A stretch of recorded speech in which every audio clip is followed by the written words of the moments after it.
mbokk yi ñu nañ leen bu baax a baax amati mbégte ak kontaante rek ñi ngeen di ànd ak ñun bis bu nekk ci la nga xam ni moom moo gën a fës ci biir réew mi ci bis bi ñu faram-fàcceel leen ko di ay ponk yu nga xam te ni itam am ngeen ci ay xalaat ni nga koy àndee bis bu nekk rek ak suñu jigéen bopp Adja Astou nuyu la bu baax a baax bàyyi nga nuyu ak ñu des si daan. ayca fay naa la bu baax a baax an maa ngi nuyu képp ku nga xamante ne si yaa ngi ñu bàyyi xel ci chaîne bu mag bi ci biir ak ci biti réew nuyu naa ñëpp an Astou fay nañ la comme ni nga ko waxee rek sànq rek ci li fës ci réew mi dañoo gis ni réewum Sénégal dafa itam nekk ci tiis ñeel accident ndax accident na ko wax rek wax itam la nga xamante ni rek moom moo di dem beeg dikk bi saa su nekk rek dañuy gis accident am waaye itam encore une fois li dooleeku ci fukki nit ak benn daal di ñàkk seen bakkan mu nekk nag oto bu nga xamante ni minicar la bu jóge woon ca diwaanu Touba ca Kazu Rajab ba ci autoroute à péage bi fi tolloog Réfane foofee ne la accident bi daal di am nit ñu bëri maanaam kenn nit daal moom jot na ci rëcc waaye à part ça ñi ñu gis ñëpp dañoo daal di ñàkk seen bakkan loolu dooleeku rek ci la nga xamante ni daal moom moo di jafe-jafe ci dem ak dikk bi fii ci diwaanu Sénégal Astou. effectivement an accident moo am nag tey ci suba loolee tey ci suba la xew oto ba nag fële la jóge woon ca màggaluk Serigne Fallou ga fële ca Kazu Rajab ba nag la ñu jógee ginnaaw nag bi ñu ñëwee ba fi nga xamante ni si nii nag moo toll ci diggante Bambey ak Xombal fa la nag musiba ba daal di amee 11 personnes nag lañ gisagum ni que nag ñàkk nañ ci seenu bakkan li an wax rek nag kenn moo ci rëcc an nag mu ngi samp laaj nan nag lan moo waral li nga xamante ni si nii nag mooy accident yi daal dee bari ab mal éducation da cee am nag wala nax leneen ci tali bi manque d'éducation nag am na ci tali bi parce que des fois nag xale yi dañuy def li nga xamante ni si mooy li leen neex mais it nag def lu nga xamante ni si mënoo ko aan mooy ay aller retour yu bari dara am ci nag ngay profité ni xaaral il faut ma daw ci nag lu baree bari nag ngay daw distance yu sori yooyu sonn te doon noppalu it nag dinay indi li nga xamante ni si mooy accident yu bari yi nga xamante ni si dañ koy nemmeeku bu gàmmu amee wala bu màggal amee parce que chauffeur si dañuy war di noppalu te duñ ko def yaram nag moom aan boo ko noppalu rek nag da ngay gis li nga xamante ni si mooy conséquences yi mais it nag état oto yi nga xamante ni si waruñoo daw ci réew mi bari na an daanaka Sénégal xam naa ne oto yi fi war a daw bu ñu ko saytoo ba saytu ko bariwul de mën nañ leen a wàññi de xam naa ne oto yu baree bari fi mu ne nii dañu expiré waratuñu daw an mooy indi nag lënc yu bari yi nga xamante ni si nii gis nañ ko nag ci tali bi mu baree bari ay ca ñuy jaale nag képp ku nga xamante ni si nii rek tis bi dal na sa kaw di ñaan yàlla mu yërëm leen taxaare leen àjjana ca baaxkee ka nga xamante ni si moom la ñu nag demoon wuyu ji ci màggal ga ba tey Astou ci ponk boobu itam gis nañu par rapport ak situation bii nii xam nga accident yenn saa yi amee yeneen anam mais bu ñu ñëwaatee un peu ci ponk yi nga xamante ni itam jot nañ ko am ci accident boobee fi mu am moo di autoroute à péage ku wax autoroute à péage nag wax itam daal lu nga xamante ni maanaam privé la dafa am ñu ko moom tey jii dañuy gis ni que en général suñu autoroute à péage yi daf ci am ay jafe-jafe maanaam de un du am ay nit yu nga xamante ni kat ñoom ñooy contrôler saa si tembe bu accident amee ñu mën a ñëw pour secourir askan wi ñu ci jëlee ay gaañu beneen bi tam moo di yenn saa dañu daan gis ay oto yu nga xamante ni dañoo paan ci kaw télé bi am ay oto yu def patrouille pour jël ñooñee wàcce leen tey jii accident am na cette fois-ci ndax oto boobu yi paan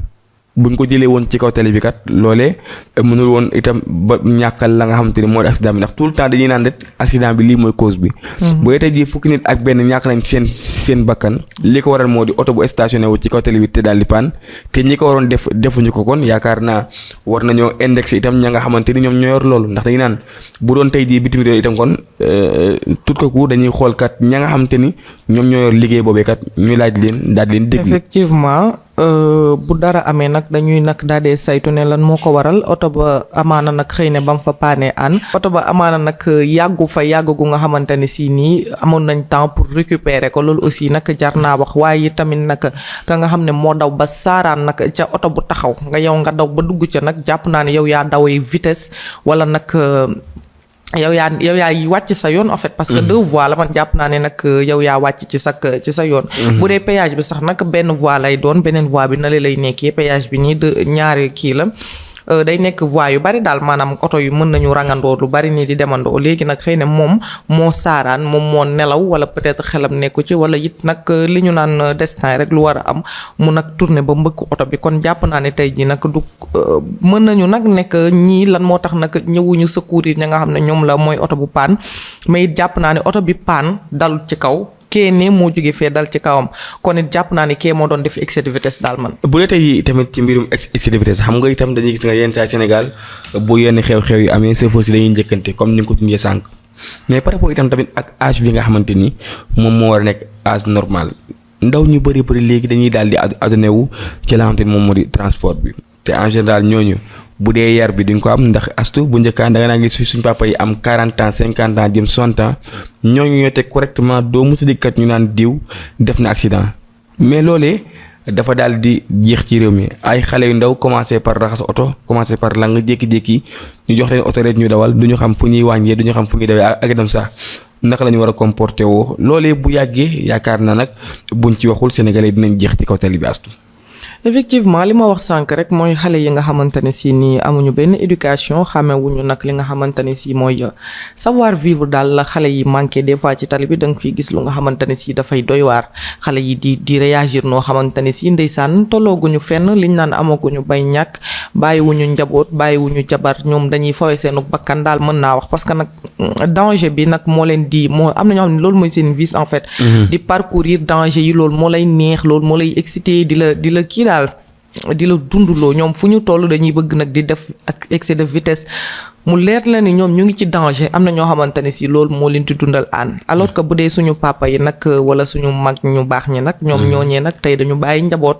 daw dépense moo leen dugal ci oto yi wallaay dañuy jàpp volant yi dañuy daw ndànk dañuy nag jël seen xel jël seen xol teg ko ci li nga xamante ne si moom la ñuy dawal gu cet teg ko ci yoon bu ndogal amee ñoo xam ne nag ndogaluk yàlla la mais des fois aan xale yi nag ñooy provoquer li nga xamante ne si mooy nag destin bi di indil seen bopp musiba te bu doon ci ñoom rek lay yem sax waaye nag dañu lor seen bopp loraale yow mi nga xamante ne si tasa nañoo ak yow ci tali bi moo tax daal war nañ leen a saytuwaat bu baax a baax comportement daal xam naa ne bu ñu lay jox permis war nañ koo jàngaat ci yow xool ko ci yow bala ñu la koy jox. acca mbokk yi ba tey rek la nga xamante ni nag moom moo di suñu deuxième ponk rek gannaaw accident boobee ñaanal yàlla ñi génn àdduna yàlla yéesal seen yërmande Moussa Diakhaté moom xam naa ni génn na kaso waaye daal dañoo gis beneen facette ci moom. Diakhaté ndax waaw ah Diakhaté. Diakhaté Kaba. Diakhaté Kaba yéeri yàlla baax na sama xel dem na ci si Diakhaté mais tey jii gis nañ Moussa Diakhaté gannaaw kàddu yi mu yëkkati woon ñu daal di koy tëj. mais dañoo gis par rapport ak sortie bi mu def jàkkaarloo Sénégalais dafa wane beneen facette moom dafa mel ni daal dafa am lu nga xamante ni dund na ko ca kaso ba ndax tey jii nit kuñ tëj kaso. moom gis na ni kat nekkin woowee jaaru yoon ndax tey ji ca prison ba daanaka mu gis ci ay xale yu nga xam te ni kat ñii ki leen porte plainte daanaka du ñëw bu ñu waree àtte dañ koy renvoyer beneen itam moo di tey jii kat dañuy gis ni kat yenn saay ay avocat yu jël xaalisu jàmbur pour plaider dañuy daw dafa mel ni daal moom dafa gis en grosso modo la nga xamante ni daal moom la xale di dund ca kaso ba kon dafa mel ni daal kon ca prison ba li ñu fay dund metti na lool. effectivement moom nag Moustapha Diakhaté ñëwaat na mais nag daanaka dafa ñëwaat ak doole wala nag wax ju ànd ak doole daal la ñëwaatee xam naa ne. parce que nag waxoon na fi ne que déjà nag moom dafa ñëwaat nag ngir dugg ci làngu politique gi tey la gën a nag déterminé wu. pour àggale la nga xamante ne si nii nag mooy mission am ci làngu politique Sénégal la. tey nag bi mu amalee ab sortie nag yàq na ci keteme kii di Ousmane Sonko kii di président Ousmane Sonko wax na ca lu ko ca saf moom Moustapha Diakhaté waaye nag président Bassirou Diomaye. moo tax gars yi tam président Ousmane Sonko du président. non du président c'est juste un signe de respect ñoom ñëpp ay président lañ président Macky Sall. wala président parti Pastef Ousmane Sonko keneen voilà ñoom ñëpp ay président lañ en fait c'est juste un titre patriote nag bu leen wax dara yéen saa xam nga dama ci xamu daal tuuti un peu. mu ngi noonu léegi moom Moustapha Diakhaté nag ndeysaan xam naa jàpp na ni que te ma aussi tamit malheureusam yi nga xamante ne si yëpp moo ko teg moo ko daloon ca kaso ba Ousmane Sonko la parce que am na sax benn journaliste bu ko ci ne mais monsieur Diakhaté yàlla nag moo la bam la tegee nattu nga dem kaso mu ni ko yàlla teguma nattu yàlla lu baax rek la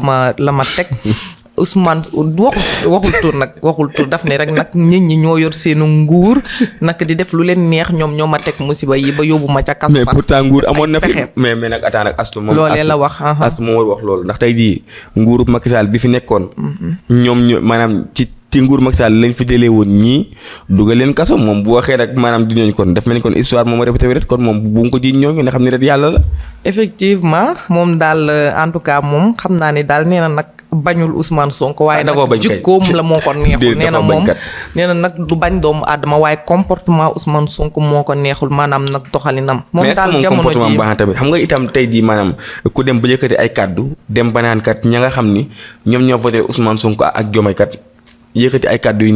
ñagas jëmale ci ñoom loolu la moo gën a garaaw kon koo koy xanaa sénégalais yee ko waroon mere. effectivement mais bon yëfu politique la rek waxu politique moom aan mën naa laa wax musiba su ma paree woo la téléphone ñu jàmmasante wala suñu paree ñu dem toog lekkaat. ay waxu politique ak waxu làmb moom jamono ji moom jarul dóor sa doom vraiment face à face la rek da ngeen di waxante musiba bu jeexee jeex na c'est juste ça mais nag moom Moustapha Diakhaté li nga xamante ne si nii nag mooy combat am jamono ji mu fas yéene koo porté ginnaaw nag bi mu defee séjour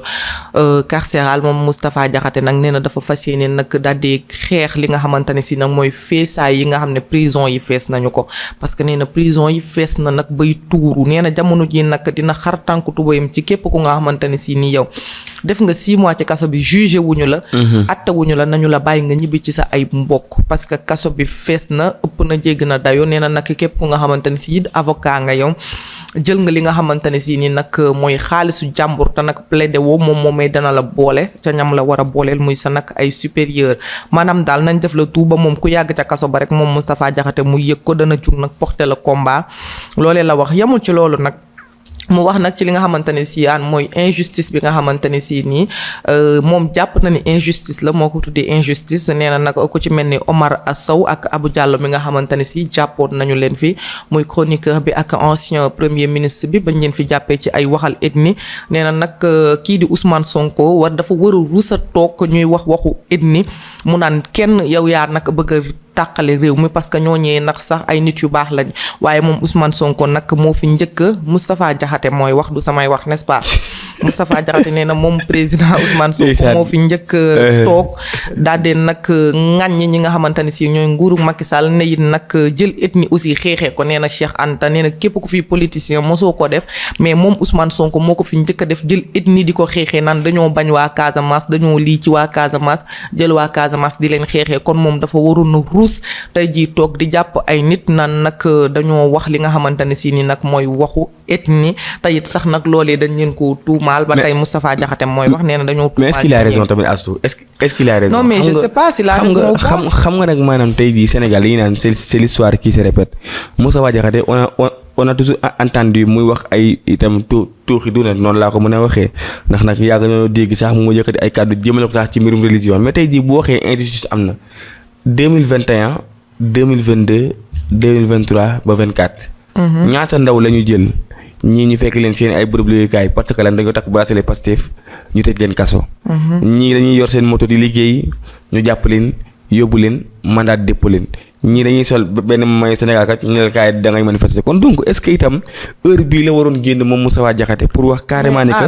est-ce que heure bii la waroon génn wax carrément ni que bi ñu leen di jàpp jamono jooju waa Pastef jugoon nañ taxaw xar ci seen tànk tubéy ne du ci dal n'est-ce pas. mais moom tamit mais attends mais moom tamit xam na ne itam loolu tamit ab injustice la mais tey jii itam moom Moustapha Diakhaté waru fee nekk tey jii di defal leçon de morale ndax itam yàgg naa gis ay naataangoom ñu maanaam di jàppalu ay nit Azoura Fall gis nañ kaawam dem sax ba ci ay ancien ministre kon moom bu dee itam Sénégal dañuy toog ba heure bii rek nekkatoo ci nguur naan injustice dafay am kon est-ce que li ñu bëgg ci Sénégal dinañ ko am. bi ñuy xeex Pastef wala ñu leen di tuutal wala ñu leen di def ay yëf ñoom ñooñee di waa Pastef jugoon nañ nag takku ne du ci dal kon tey jii nii nag ñu waa Pastef ñoo yor nguur gi nañu yaatu ginnaaw bu ñu bañ ko critiquer bu ñu bañ ko ŋàññ bu ñu bañ ko wax li nga xamante ne si nii moom la ñu nekk di def. loolu mënul ñàkk sénégalais li may wax rek mënoo leen a teree wax Moustapha Diakhaté jamono ji moo toll ci nag opposant moo nekk ci opposition bi. kon mënuñ koo teree wax te moom sax loolu la wax nee na kenn mënuma teree wax li ma bëgg a wax bu soobee yàlla dinaa ko wax xam nga itam maanaam wax dafa am wax lu jaadu ak itam wax loo xam. mais yow yaa jàpp ni jaaduwul mais moom li mu wax jàpp na ni jaaduwul. mais xam nga Moustapha Diakhaté mi fi nekkoon ay temps amul lu mu waxul xam nga rek di gis itam ñu jël ay jeunes di leen tëj des milliers de jeunes. kon donc yaakaar naa kon du heure bi jour bi mu def prison moo tax mu changé mu am beneen gis-gis ci ay yëf yi loolu aussi tamit mën na nekk séjour nga def séjour prison gis nag gars yi lañ fay dund nga génn ne dama am combat bu may porter mais loolu c'est noble c'est à louer quand même. bu ñu ñëwaatee un peu itam ci la nga xam te ni yëkkati na ko mu di situation foofee ne ca kaso ba. ndaw yu bëree bëri dañuy am ak nit problème ki leen maanaam yóbbu foofu duñ ko gis. muy renvoyé loolu itam yaakaar naa ni que wax na ko. est-ce que itam kon foofu kon du suñu justice bi kon ñoom ñoo xaw a fay ci côté boobu noonu le fait que maanaam anam bi ñuy dépose maanaam anam bi ñuy yóbbee nit ñi ca kaso placé leen sous mandat de dépôt. effectivement liggéey bi yéex nag torop ci côté boobee nag xaw ma peut-être nag liggéey bi moo métti wala enquête yi nag moo laaj temps wala dossier yi bëri. wala dossier yi nag ñoo bari ba jéggi dayo mais nag liggéey bi yéex na foofu torop laana torop parce que da ngay gis ku fa def 5 ans de prison yàggul dara ki ñuy jiiñ viol fan yi nii rek loolu la def na fa 5 ans de prison ñu door a jël li nga xamante ne si mooy dossier wam teg ko ci table ji mais 5 ans. naka la nit di toogee 5 ans ci kaso te yow xamoo foo féete xamoo luñ la waxagum xamoo luñ la defagum. maanaam sa dossier laalaguñu ko. xanaa ci biir 5 ans yooyu noonee sax nit toog na fi ba jug ba ñu affecté ko indi keneen. affaire yi daal di yéex dafa mel ni nag yi dem ci suuf day gën di dem ci suuf bees ñëw ñu laal ko wàcc bi ci suuf mu dem ba ci suuf en tout cas daal seetlu naa ku amul taxawu wala amoo koo xam fa nga xamante ni si nii nag mooy foofee ca tribunal wala nag koo xamante ni si nii rek nag personnalité la ci réew mi rek nag sa dossier dafay nag daal di yéex bu baax a baax. Sénégal dañoo dem ba baaxoo sax fi mu ne nii boo amee problème muy tribunal wala muy feneen dañ la naan utal koo xam wala kaay ma boole la ak diw. procureur di wala. effectivement pour mu nag ñu mën a nag gaawal yéegal li nga xamante ne si mooy sa dossier en tout cas lenteur administrative yooyu war nañ cee jóg bu baax a baax aan kon mbokk yi mu ngi noonu loolu itam nekkoon beneen ponk bu nga xam te ne gis nañ ko ci sortie Moustapha Diakhaté bi foofee ne ca prison nga xam te ne dund na ko fa ay weer ak itam lam fa gis nga itam la nga xam te ne woote na ko moo di taxaw pour jàppale ña nga xamante ni ñoom la ñu état bi féetee ginnaaw ak itam sax seen mbokk ñu ànd ak moom fi ñu koy tëjee moo di junni ak juróom-benn téeméer ak juróom-ñett fukk ak juróom-ñeent sénégalais bu ñu moytuwul dinañ leen jëlee ci États-Unis ndax nag ay sénégalais yu jógee ci biir réew mi demoon foofu liggéey ji ñu fas leen faa jëlee est-ce que du échec ci nguuru Sénégal di seetaan loolu muy dem. ah mais loolu tamit nguuru Sénégal lu mu ci mën loolu kay nguurug Amérique la nguurug Donald Trump gi la moom Donald Trump nag moom moo décidé daal di nag nee na day def li nga xamante ne si mooy raxas moom moo ni dafay raxas dëkkam parce que jàpp na ni nag ñi nga xamante ne si ñooy émigré yi du Sénégal kese dëkk yu bari la képp ku nga xamante ne si yow nekkoo de nationalité américain rek américaine autant da nga jógee sa dëkk ñëw foofu daan si sa doole moom jàpp na ni tey jii nii yow menace nga pour li nga xamante ne si nii nag mooy nag. public bi daal menace pour ñi nga xamante ne si ni nag ñooy waa dëkkam ba tax na nag moom dafa bëgg ku ne dellu ci sa dëkk daal di fay toog. léegi Sénégal kon léegi maanaam kon dafay itam toog daal di kon croiser les bras di gis rek ñu jël seen ay doom lan moo tax kon tey jii li gars yi naan maanaam vice versa rokk mi rokkaan soo ma defee ma def la. Sénégal tey jii ñu ngi gis ni que seen ay doom yi nekk foofu dañu ne menacé pour jëlee leen fa astu. lan moo tax Sénégal comme ni koy maanaam comme ni ñu koy defee seen ay doom jël leen dàq leen. ñoom itam kat ñu jël décision ne kat tey jii bépp américain bu nekk Sénégal te amoo ay kayit. mais nañ la fi génnee. xanaa américain yi nekk Sénégal mën nga leen a wàññi. ku ne sa américain ñëw fii Sénégal bëri nañ fi de. bu la fi indee attends ndax ñoom seen entreprise sax mu ngi Sénégal. oui ma les pays du nord tey ji bu ñu jógee ca nord maanaam ñu riche ña ñëw ci suñu pays yi nga xamante ni si ce sont les pays les moins avancés ay voyage moo leen fi indi tourisme wala nag leneen ak leneen mais cadre liggéey moom li ci ëpp bokk je dis pas que amul nag mais li ci ëpp Sénégal mooy jóge fii jëm Amérique mais c'est pas le contraire parce que tollooguñu foofu du question que dañu xeeb suñu bopp wala dara mais niveau yi moo bokkul dañu tolloogul nag ci puissance bi nga xamante ni si moom la États-Unis d'Amérique nag daal dee toll booy xool bu baax a baax képp européen yu ci ëpp nag bu ñuy ñëw fii Sénégal am na ñu ci bëri c'est vrai dañuy ñëw investir daal di dem wàcc fi ay partenaires wàcc fi ay sénégalais ñu leen di gérer seeni ay business mais nag lu ci ëpp nga gis fii américain rek kon nag lu koy indi mooy nag profiter ci plage yi profiter ci soleil bi wala leneen ak leneen mais nag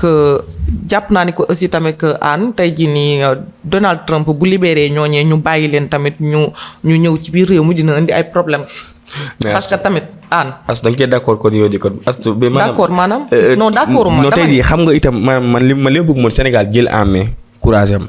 comme tey jii képp ku di wët Sénégal comme ni ñuy demee États-Unis wut visa mais na ko proposer mais yow loolu ñu ngi ci. na ko suggéré. Tahirou Sarr loolu la yàgg kaas la nationaliste moom yàgg na kaas. mais nee na nag képp ku nga xamante ni si ni yow laaj nga Sénégal visa Sénégal daf la ko war a laaj même président Ousmane Sonko sax génnoon na wax ci conseil kii bi ci DPG bi waxoon na nag que ni dinañ amal li nga xamante ne si mooy réciprocité des visas maanaam pays bépp bu nga xamante ne si yow da ngay laaj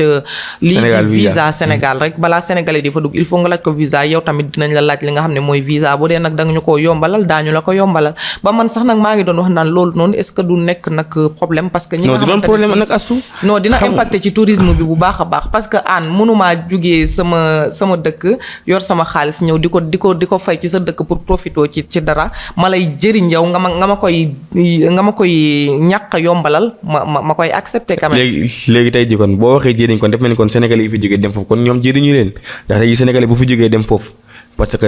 maanaam dafay liggéey da nga yor sa maanaam entreprise mu ñëw contribuer ci mu jëm kanam. effectivement yaa ngi fay liggéey yaa ngi jëmale seen entreprise kanam mais yow tamit la nga fay liggéey yaa ngi koy yónnee ci sa dëkk keroog rek ñëw nga fi nga limal ma wala fàll woon moo doon lim li nga xamante ne si mooy émigré yi ñu ngi koy dugal ci réew mi ci ay koppar mu nekk ay milliards kon nag ñoom ñu ngi jël koomu réew mi aussi tamit di ko dugal ci réew mi pour nag seen bien-être famille wala ñoom ci jëmam seen bien-être. acca mbokk yi kon mu ngi noonu lii moo nekkoon yéen ci ay ponk yu nga xamante ni am nañ ko tey jii nii mu di accident bi mbirum Moustapha Diakhaté ak itam sénégalais yi nga xamante ni bu ñu moytu daañu leen génnee foofee nekk ci États-Unis ci ndigalu njiitu réew bu bees bi di Donald Trump astu am mbégte kontaan rek bàyyi la nga tàggatoo ak ñi lay seetaan. ayca mu ngi noonu aan lii nag moo nekkoon li nga xamante ne si moom lañ leen indil ñuy ñaan nag ña nga xamante ne si ñooy way dawlu ya yàlla yërëm leen te xaare leen àjjana di ñaan nag jàmm yàgg ci Sénégal te nag accident yi gëj fi bu baax a baax ayca ma leen di jox dig daje ba suba incha allah ci beneen numéro nuyu naa Kanasatu ak Debo